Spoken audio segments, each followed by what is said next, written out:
किंतु कौन नर तपोनिष्ठ है यहाँ धनुष धरने वाला, एक साथ यज्ञाग्नि और असिकी पूजा करने वाला। कहता है इतिहास जगत में हुआ एक ही नर ऐसा, रण में कुटिल काल सम क्रोधी, तप में महासूर्य जैसा। नमस्कार, मैं अनुपम के सिंह और आप देख रहे हैं TFI यानी थिंक फॉर इंडिया। ये पंक्तियां रामधारी सिंह दिनकर रचित रश्मि रथी की है। बात हो रही है भगवान परशुराम की। इन पंक्तियों के जरिए कवि पूछ रहा है कि आखिर वो कौन सा व्यक्ति है जो तपस्या भी करता है और धनुष से युद्ध भी, जो यज्ञ की अग्नि में हविष्य भी डालता है और तलवार से दुश्मन का गला भी काटता है, जो शांत चित्त होकर घोर तपस्या भी करता है और युद्ध में क्रोधित होकर अस्त्र शस्त्र से वार भी करता है। फिर कवि इसका उत्तर देते हुए बताता है कि दुनिया के इतिहास में सिर्फ एक ही व्यक्ति ऐसा हुआ है और वो है भगवान परशुराम। आखिर हम अभी भगवान परशुराम की बात क्यों कर रहे हैं, आइए बताते हैं। असल में विक्की कौशल अभिनीत महाअवतार का फर्स्ट लुक जारी किया गया है। इसमें दावा किया गया है कि विक्की कौशल चिरंजीवी भगवान परशुराम के किरदार में दिख रहे हैं। इस फिल्म का निर्देशन अमर कौशिक कर रहे हैं, जिन्होंने 2018 में स्त्री, 2019 में बाला, 2022 में भेड़िया और 2024 में स्त्री 2 जैसी फिल्मों का निर्देशन किया है। उनकी अधिकतर फिल्मों के निर्माता मैडॉक फिल्म्स के दिनेश विजन रहे हैं। महाअवतार को भी वही प्रोड्यूस कर रहे हैं। लोगों ने स्त्री सीरीज की खूब तारीफ की थी। मेरा भी यही मानना है कि भारत के गांव-गांव में आपको कोई न कोई ऐसी स्थानीय कहानी मिल ही जाएगी जिससे फिल्म में परिवर्तित करके बड़े पर्दे पर दिखाया जा सकता है। स्त्री सीरीज हो या फिर 2018 की तुम्बाड़ फिल्म हो, ये ऐसी ही तो कहानियाँ थी। हमारे देश में हर छोटे बड़े पहाड़, नदी, पेड़ पौधे, जंगल और यहाँ तक कि मिट्टी के ढेले से लेकर पत्थर के टुकड़े तक से सैकड़ों वर्ष पुरानी कोई न कोई रहस्यमय कहानी जुड़ी ही होती है। लेकिन आजकल देखा जा रहा है कि राष्ट्रवाद और हिंदुत्व के पुनर्जागरण के दौर में अच्छा शोधपरक कंटेंट पेश करने की बजाय बहती गंगा में हाथ धोने वाला काम हो रहा है। इस चक्कर में कई विषयों पर फिल्म बनाकर उन्हें इस कदर बर्बाद कर दिया जा रहा है कि फिल्म भी नहीं चल रही और दोबारा उस पर कोई हाथ भी नहीं डाल रहा। अब 2019 की द कश्मीर फाइल्स और 2023 की द केरल स्टोरी को ले लीजिए, ये अच्छी फिल्में थीं और खूब चली। लेकिन इस होड़ में 90 के दशक के अजमेर रेप कांड पर फिल्म बनाकर इस विषय को बर्बाद कर दिया गया। प्रधानमंत्री नरेंद्र मोदी की बायोपिक बनी, मुख्यमंत्री योगी आदित्यनाथ की बायोपिक बनी, लेकिन सब बेकार।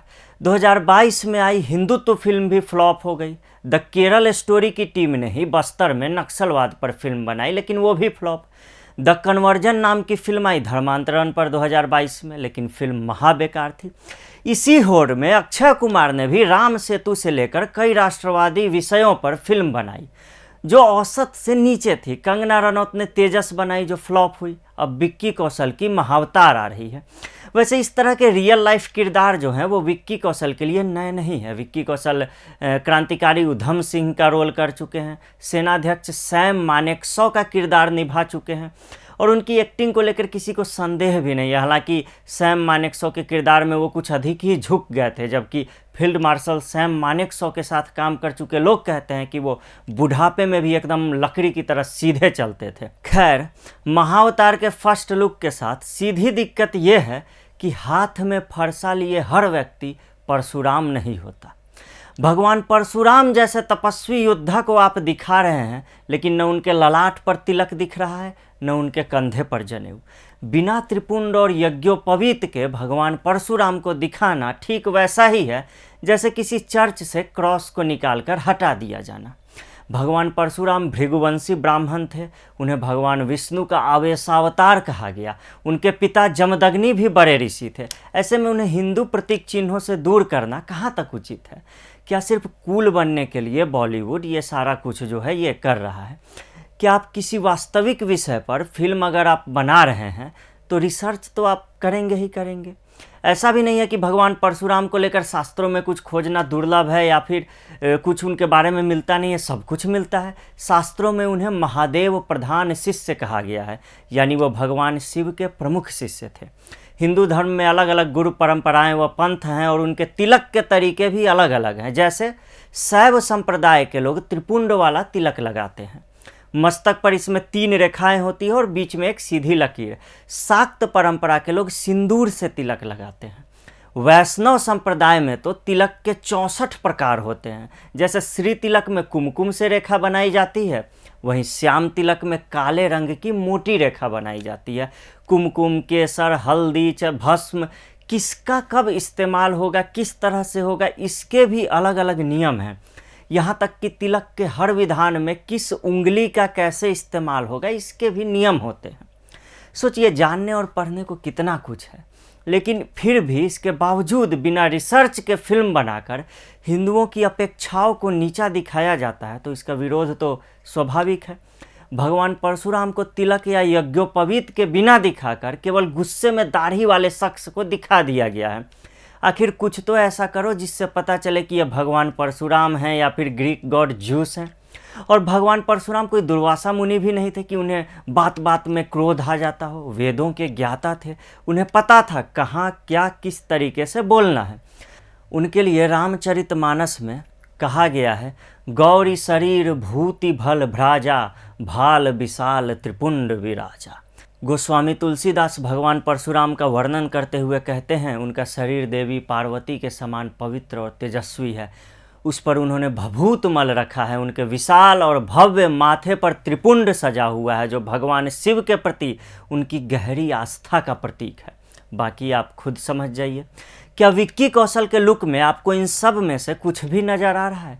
केवल क्रोधाग्नि से जलते हुए बड़े बालों वाले एक पुरुष को भयंकर रूप में दिखाकर आप ये नहीं कह सकते कि आपने भगवान परशुराम को दिखा दिया है। खैर, फिल्म की शूटिंग अभी शुरू होगी और आशा है कि इस प्रतिक्रिया को सकारात्मक रूप से लिया जाएगा, क्योंकि हिंदू समाज सरतन से जुदा में विश्वास नहीं रखता है और सुधार की गुंजाइश हो तो सुधार करना चाहिए। और हम सब चाहते हैं कि फिल्म अच्छी निकल के आए, शास्त्र विरुद्ध न जाए बस। अक्सर परशुराम जी को संपूर्ण क्षत्रिय समाज का विरोधी बताकर भी चित्रित किया जाता है, लेकिन ऐसा भी नहीं है। ऐसा होता तो वो युधिष्ठिर के राज्याभिषेक समारोह में आकर उन्हें आशीर्वाद न देते, सरसैया पर पड़े भीष्म पितामह से मिलने के लिए नहीं आते। परशुराम के पिता जमदग्नि की हत्या हो गई थी और उसी क्रोध में उन्होंने कार्तवीर्य अर्जुन नामक राजा से लड़ाई ठानी और आतताई शासकों से अनेक युद्ध लड़े। सप्त चिरंजीवियों में शामिल भगवान परशुराम अमर हैं और महेंद्र पर्वत को उनकी तपोस्थली के रूप में बताया गया है। भगवान परशुराम ने सिखाया कि केवल शास्त्र पढ़ने से ही काम नहीं चलता, आपको शस्त्र चलाना भी सीखना पड़ता है।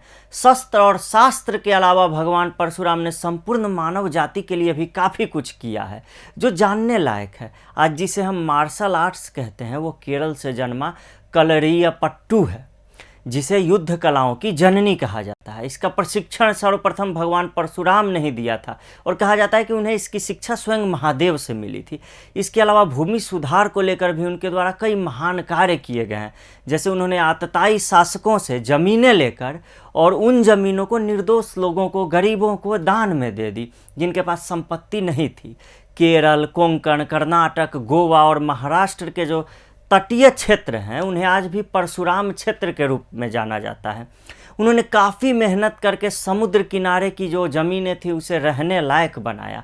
दंत कथाओं में भले ही इसे चमत्कार बता दिया गया, ऐसे पेश किया गया कि उन्होंने फरसा फेंका और उससे समुद्र का रास्ता रोक दिया, लेकिन इस तरह के मैराथन प्रयास करने में ऊर्जा लगती है, बल लगता है, आपके पास संगठनात्मक क्षमता होनी चाहिए, बुद्धि होनी चाहिए, अध्ययन भी होना चाहिए और नेतृत्व के गुण भी। सीमांतों में भगवान परशुराम जो हैं वो आपको बार बार मिलते हैं। केरल के तिरुवल्लुवर ही नहीं, आप पहाड़ों पर हिमाचल प्रदेश के कुल्लू चले जाइए, निर्मंड में उनका मंदिर मिलेगा। इस क्षेत्र के बारे में कहा जाता है कि इसे भी उन्होंने ही बसाया था। कई जनजातीय समाज भी भगवान परशुराम को आराध्य मानते हैं, इसीलिए उन्हें केवल ब्राह्मणों तक ही सीमित कर दिया जाना उनके महान जीवन और योगदानों के खिलाफ अन्याय होगा। झारखंड के छऊ नृत्य में आपको जनजातीय कलाकार जो हैं वो परशुराम जी का मुखौटा लगाकर नृत्य करते हुए मिल जाएंगे। आप राजस्थान के पाली स्थित देसूरी में चले जाइए, वहाँ गुफा में भगवान महादेव विराजते हैं और उनका नाम है परशुराम महादेव। यहाँ गुफा का निर्माण करके भगवान परशुराम ने ही अपने आराध्य का शिवलिंग स्थापित किया था।